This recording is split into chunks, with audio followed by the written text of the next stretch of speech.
কর্মসংস্কৃতির পরিবর্তনের ডাক দিয়ে ৩৪ বছর ক্ষমতায় থাকা বামকে ভোটে পরাজিত করে স্থানীয় পঞ্চায়েতে ক্ষমতায় তৃণমূলকে নিয়ে এসেছিলেন স্থানীয় মানুষেরা। কিন্তু তৃণমূল নেতৃত্বে মুখে যতই দাবি করুক কর্মসংস্কৃতির পরিবর্তনের, সেই পরিবর্তন যে তাদের মুখের কথাই থেকে গেছে তা আজ হারে হারে টের পাচ্ছেন দক্ষিণ দিনাজপুর জেলার বালুরঘাটের অন্তর্গত জলঘর এলাকার প্রায় ১৪টি গ্রামের বাসিন্দা। জলঘর এলাকার রাজ্য সড়কের মোড় থেকে জলঘর হাট হয়ে যে রাস্তাটি সীমান্ত বরাবর বিএসএফ ক্যাম্প অব্দি চলে গেছে, দীর্ঘ কয়েক মাইল এই কাঁচা রাস্তাটি সংস্কার করে পাকা রাস্তায় রূপান্তরিত না বাম না ডান ক্ষমতায় থাকা পঞ্চায়েতের তরফে আজও করা হয়নি। অথচ এই রাস্তাটির ওপর নির্ভরশীল হাটে আসা ব্যবসায়ী সহ ক্রেতা বিক্রেতারা তো বটেই, পাশাপাশি আশপাশের প্রায় ১৪টি গ্রামের ১৫,০০০-এর মতো বাসিন্দারা। খানাখন্দে ভরা এই রাস্তা দিয়ে যতই যাতায়াত করতে হয়, নিত্যদিন স্কুল কলেজের পড়ুয়া থেকে নিত্যদিনের নিজেদের প্রয়োজনীয় কাজে বালুরঘাট শহরে ছুটতে হয় বাসিন্দাদের। এছাড়াও অসুস্থ রোগী বা গর্ভবতী মহিলাদের চিকিৎসার জন্য হাসপাতালে নিয়ে যাওয়া দুষ্কর হয়ে পড়ে এই খানাখন্দে ভরা রাস্তা দিয়ে। হামেশাই এই কারণে বাসিন্দা ও স্কুল পড়ুয়াদের দুর্ঘটনার শিকার হতে হয়। এই বিহার রাস্তার জন্য খানাখন্দে ভরা রাস্তায় জল জমে বর্ষায় তা চরমে ওঠে, এক হাঁটু কাদা ভেঙে চলাচল করতে হয়, চরম দুর্ভোগের মধ্যে পড়তে হয় বাসিন্দাদের। অথচ স্থানীয় বাসিন্দাদের অভিযোগ, তারা ক্ষমতায় থাকা কি বাম কি তৃণমূল পঞ্চায়েতের কাছে বারবার গিয়েছেন, জেলা পরিষদের মাধ্যমে এই কাঁচা রাস্তাটি পাকা করার দাবি জানিয়ে এসেছেন তারা, কিন্তু কোনো পদক্ষেপ নেওয়া হয়নি। অথচ এই রাস্তার উপর নির্ভরশীল ১৫,০০০ বাসিন্দাকে দিনের পর দিন বাধ্য হয়ে খানাখন্দে ভরা রাস্তা দিয়ে প্রাণ হাতে করে চলাফেরা করতে হচ্ছে। পাশাপাশি সীমান্তে বিএসএফ ক্যাম্পে যাতায়াত জওয়ানদের সমস্যায় পড়তে হলেও উদাসীন তৃণমূল পরিচালিত জলঘর পঞ্চায়েত দলের স্থানীয়দের অভিযোগ।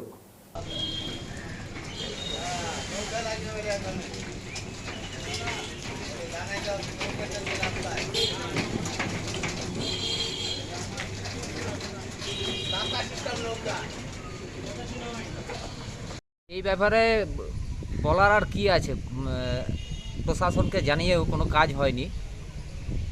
একটা রাস্তা, এই যে রাস্তা দেখলেন আপনারা, এই রাস্তা এখান থেকে হাট থেকে সোজা বিএসএফ ক্যাম্প পর্যন্ত চলে গেছে।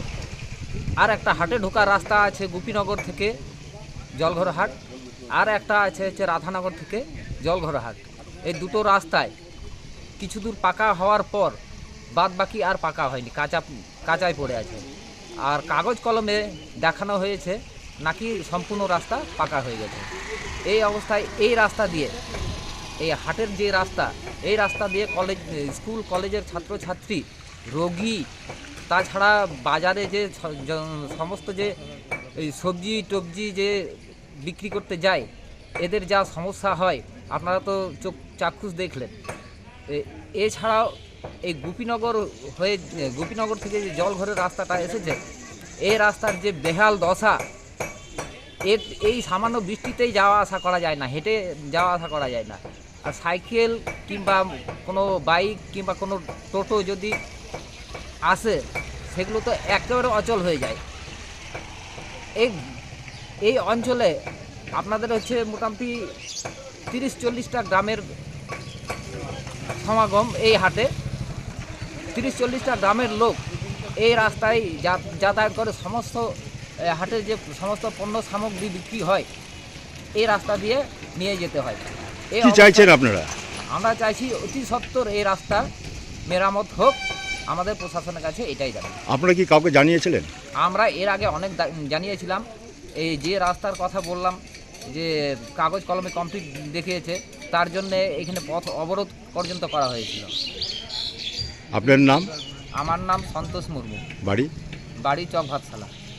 দেখুন, এই যে রাস্তাটা আমাদের জলঘর মেন রোড থেকে হয়ে আমাদের হাট দিয়ে বিএপি পর্যন্ত গিয়েছে এবং ওখান থেকে গ্রামে গিয়েছে। আমাদের এই জলঘর অঞ্চলে অন্তত ১৪,০০০ লোকের বসবাস আছে। আর এই হাটে সপ্তাহে ২ দিন এখানে হাট লেগে থাকে। এই হাটে পার্শ্ববর্তী অঞ্চলের লোকের এখানে সমাগম হয়ে থাকে।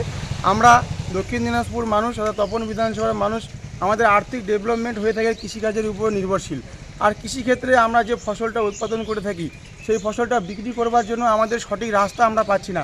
এই দেখুন আপনার সামনে কীরকম জল জমা হয়ে রাস্তাটা আছে। এখানকার মানুষ পার্শ্ববর্তী অঞ্চল থেকে ধান, পাট, সরষা, গম এখানে বিক্রি করতে আসে। তাদের প্রচণ্ড অসুবিধা হয় এই রাস্তাটার জন্য। এবং কৃষক তার উৎপাদিত ফসল, বেগুন থেকে শুরু করে পটল, যাবতীয় সবজি আনে, তাদের অসুবিধা ভোগান্তি ভোগ করে, তারা এই অসুবিধার সংঘর্ষ করছে। কিন্তু বর্তমানে ২০১১ সালের পর থেকে আগের ৩৫ বছর ছেড়ে দিন, বামপন্থী সরকার কোনোদিন চোখ তুলে তাকায়নি এই রাস্তাটার দিকে। এই রাস্তাটা করতে হবে একমাত্র জেলা পরিষদের হাত দিয়ে, অর্থাৎ পশ্চিমবঙ্গ গভর্নমেন্ট অনুমোদন দিবে, কিন্তু বামপন্থী সরকার কোনোদিন দিয়ে থাকেনি। বর্তমান তৃণমূল কংগ্রেসের সরকার এখানে পরপর 3বার জেলা পরিষদ থেকে নির্বাচিত হয়েছে, এখানে পরপর 3বার পঞ্চায়েত প্রধান গঠন করেছে, এখানে পরপর 3বার পঞ্চায়েত সমিতি গঠন করেছে, কিন্তু তারা এই 15 বছর রাজত্বকালে কোনোদিনও এই রাস্তাটার দিকে চোখ তুলে তাকায়নি এবং এখানকার মানুষের সুরাহা করার চেষ্টা করেনি। এখানে প্রচুর স্টুডেন্ট আছে যারা এই জলকাদা ভেঙে অতিক্রম করে তারা কষ্ট করে গাড়ি ধরে স্কুলে যায়, এখান থেকে শহরে যায়। এখানকার রুগী আমরা খুব কষ্ট করে হাসপাতালে পৌঁছে দিই, প্রচণ্ড অসুবিধার মধ্যে আমরা ভুগছি। আমরা পঞ্চায়েতে ডেপুটেশন দিয়েছি, পঞ্চায়েত সমিতিতে ডেপুটেশন দিয়েছি, তারা কোনোদিন এই রাস্তাটা সুরাহা করার চেষ্টা করেনি। আমরা এটাই দাবি রাখবো যে তারা অতি সত্বর এই রাস্তাটা সুরাহা করুক, এখানকার মানুষ উপকৃত হোক এবং পার্শ্ববর্তী অঞ্চলের মানুষ উপকৃত হোক। আপনার আমার নাম? নাম খোকন মালী, আমি এই 2 নম্বর জলঘর অঞ্চলের স্থানীয় বাসিন্দা।